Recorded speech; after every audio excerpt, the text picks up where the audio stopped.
Bonjour. Dans le cadre de nos corrigés des épreuves de concours ECS, nous entamons aujourd'hui la correction de l'EDEC de 2003, l'exercice numéro 2 que vous avez devant vous. Alors, nous avons P est un entier naturel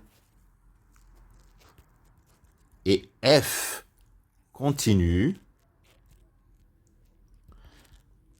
strictement positive.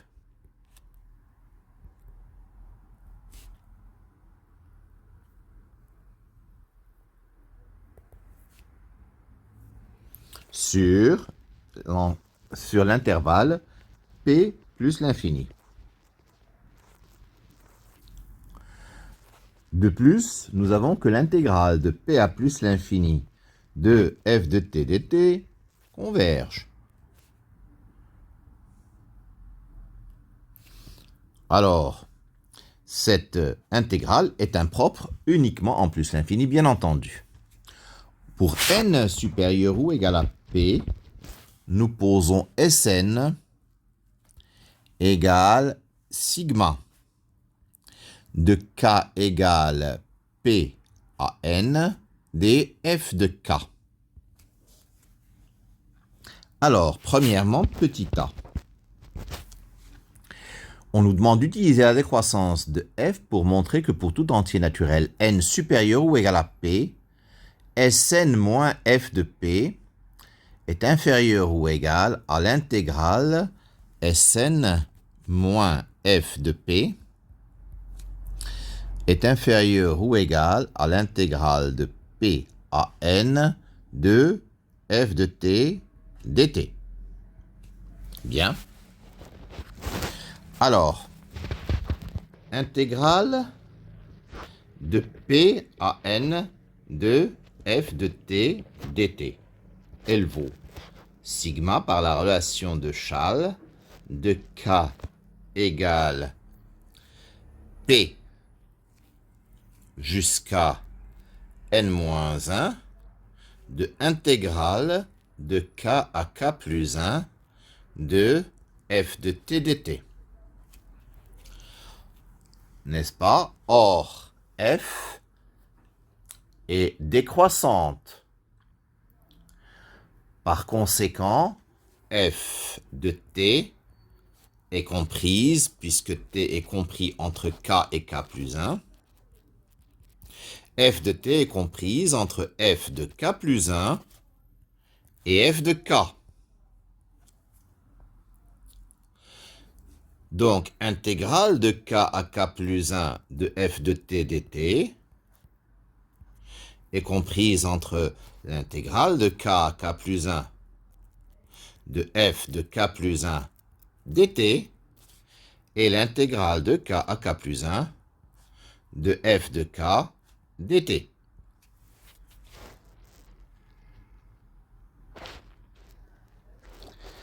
Alors, pourquoi ceci? Parce que f, elle est positive et que les bornes sont rangées dans le bon sens.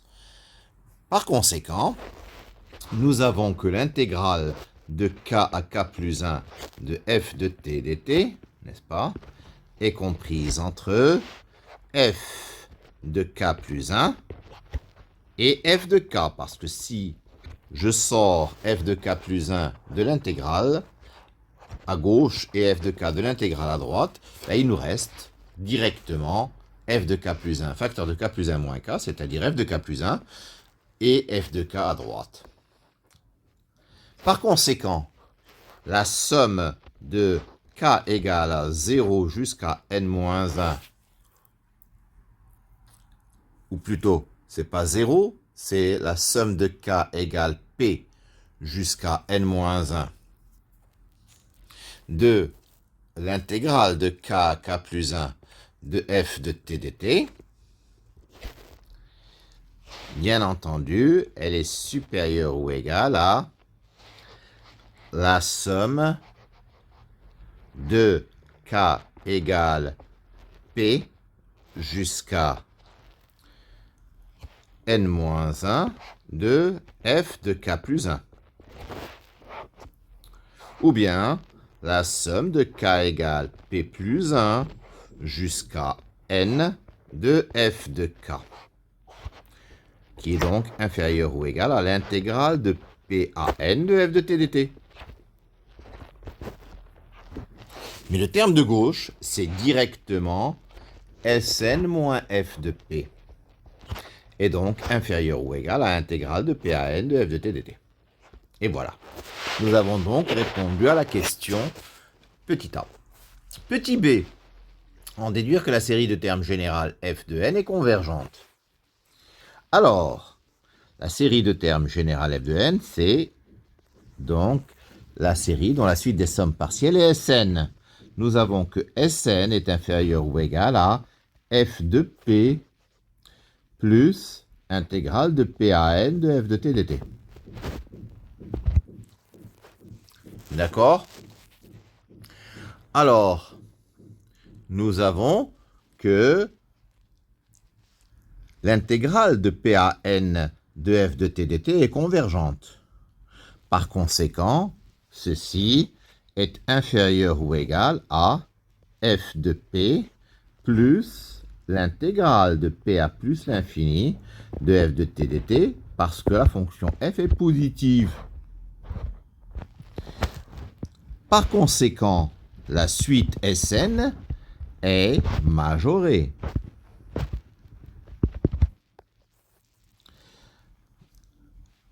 Sn est la suite des sommes partielles de la série. La suite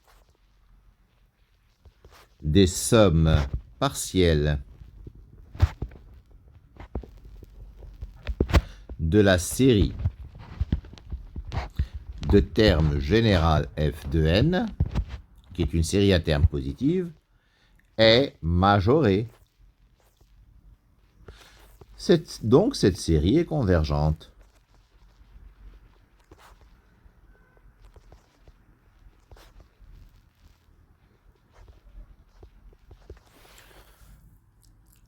Alors, on pose Sn égale somme de P égale n plus 1, ou plutôt Rn, c'est pas Sn bien sûr, Rn c'est la somme de P égale n plus 1 de k égale n plus 1 jusqu'à l'infini de f de k.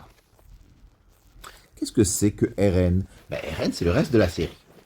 Et le reste de la série, lorsque la série converge, le reste, il va tendre vers 0. Question 2, petit a. Montrer que pour tout entier naturel n supérieur ou égal à p, nous avons intégrale de n à plus l'infini de f de t dt moins f de n est inférieur ou égal à Rn est inférieur ou égal à intégrale de n à plus l'infini de f de t dt. Comment va-t-on faire ça? Alors, pareil, nous avons l'intégrale de n à plus l'infini de f de t dt. C'est égal à la somme de k égale n à l'infini de l'intégrale de k à k plus 1 de f de t dt. Je prends t compris entre k et k plus 1. Donc f de t est compris entre f de k plus 1 à gauche et f de k à droite. Je passe à l'intégrale. Comme tout à l'heure, la fonction f est positive, les bornes sont rangées dans le bon sens. Donc intégrale de k à k plus 1 de f de k plus 1 dt est inférieure ou égale à intégrale de k à k plus 1 de f de t dt est inférieur ou égal à intégrale de k à k plus 1 de f de k dt. Donc, intégrale de k à k plus 1 de f de t dt est compris à gauche entre f de k plus 1 et à droite f de k. Donc, la somme de k allant de n allant de n à l'infini de f de l'intégrale, pardon, de la somme de k égale n à l'infini de l'intégrale de k à k plus 1 de f de t dt est donc encadré par la somme de k égale n à l'infini de f de k plus 1 et la somme de k égale n à l'infini des f de k. Alors à droite, nous n'avons pas Rn, nous avons Rn plus f de n.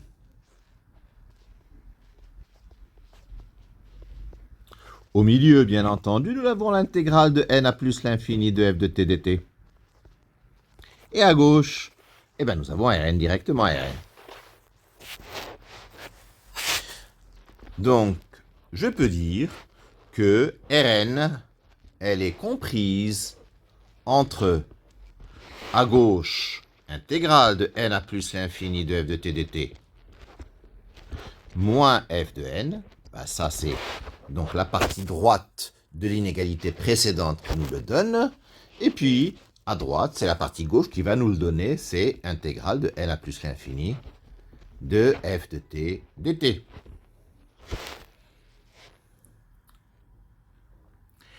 Petit b. En déduire une condition nécessaire, une condition suffisante portant sur f de n et l'intégrale de n à plus l'infini de f de t dt pour que Rn soit équivalente à l'intégrale de n à plus l'infini de f de t dt. Alors, Rn serait équivalente à l'intégrale de n à plus l'infini de f de t dt si, limite, quand n tend vers plus l'infini de Rn sur l'intégrale de n à plus l'infini de f de t dt égale 1. Alors, je considère mon inégalité, ma double inégalité du 2a. Et je vais diviser tous les termes par intégrale de n à plus l'infini de f de t dt.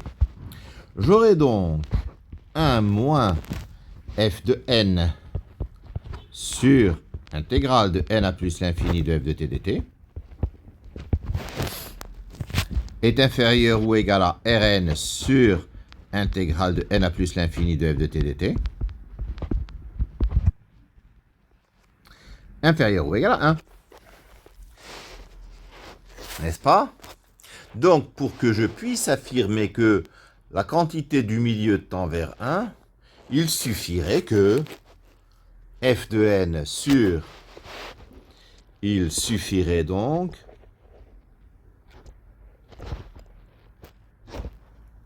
f de n sur intégrale de n à plus l'infini de f de t dt tende vers 0.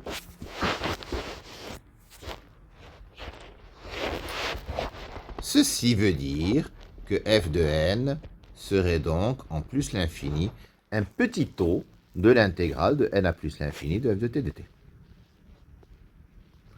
Voilà notre condition suffisante. On passe à la question 3.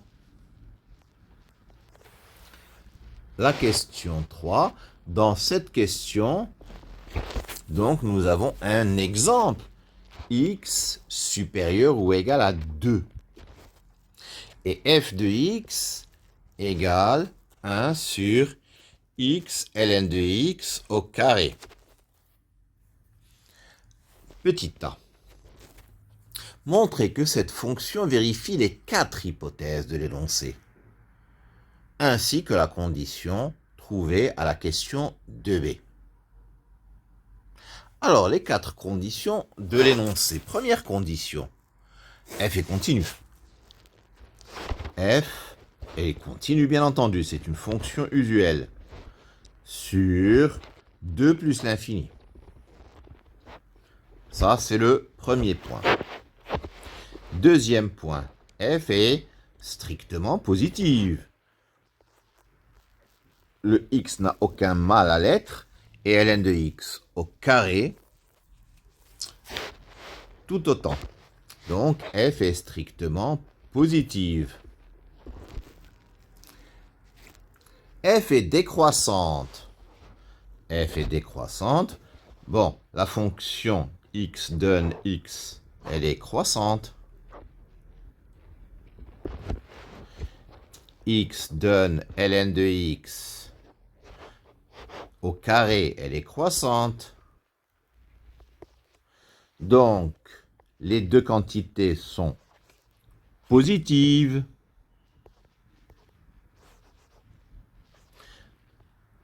Donc, x donne x, ln de x au carré est croissante. Par composition, x donne 1 sur x ln de x au carré est décroissante. Donc, notre fonction f est décroissante sur 2 plus l'infini. L'intégrale de 2 à plus l'infini de f de t dt. C'est l'intégrale de 2 à plus l'infini de 1 sur t ln de t au carré dt. Alors, sans évoquer l'intégrale de Bertrand, nous pouvons nous ramener à une intégrale de facile à calculer.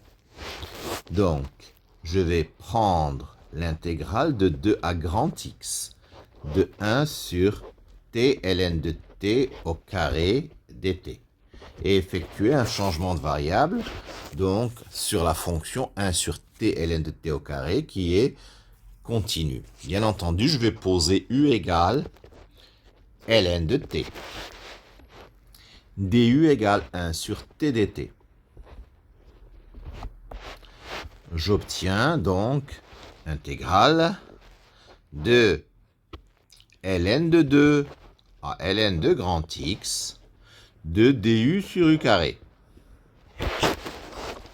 Ce qui donne moins 1 sur u à prendre entre ln de 2 et ln de x.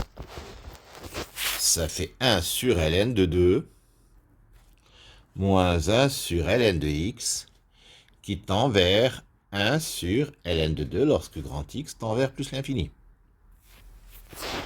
Ça veut dire que notre intégrale de 2 à plus l'infini de f de t dt converge.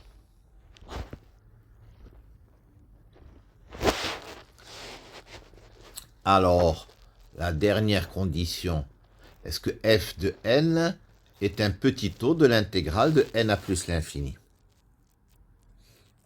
Alors, l'intégrale de n à plus l'infini de f de t dt, c'est, par un calcul similaire au précédent, 1 sur ln de n. F de n, c'est égal à 1 sur n ln de n au carré. Donc, f de n sur intégrale de n à plus l'infini de f de t dt, c'est égal à 1 sur ln de n sur 1 sur n ln de n au carré.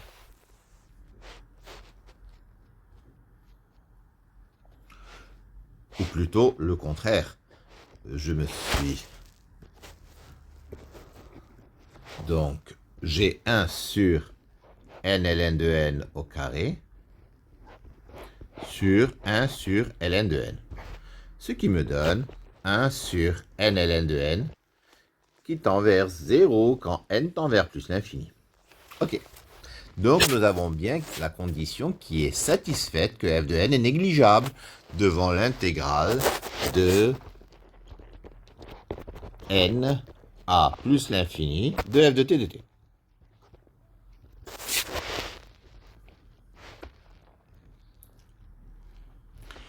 Alors, petit b, en déduire un équivalent lorsque n tend vers plus l'infini de Rn. D'après donc l'étude qui a été faite, Rn, qui est la somme de k égale n plus 1 jusqu'à l'infini des 1 sur k, ln de k au carré, sera équivalente à l'intégrale de n à plus l'infini de f de t dt, c'est-à-dire 1 sur ln de n.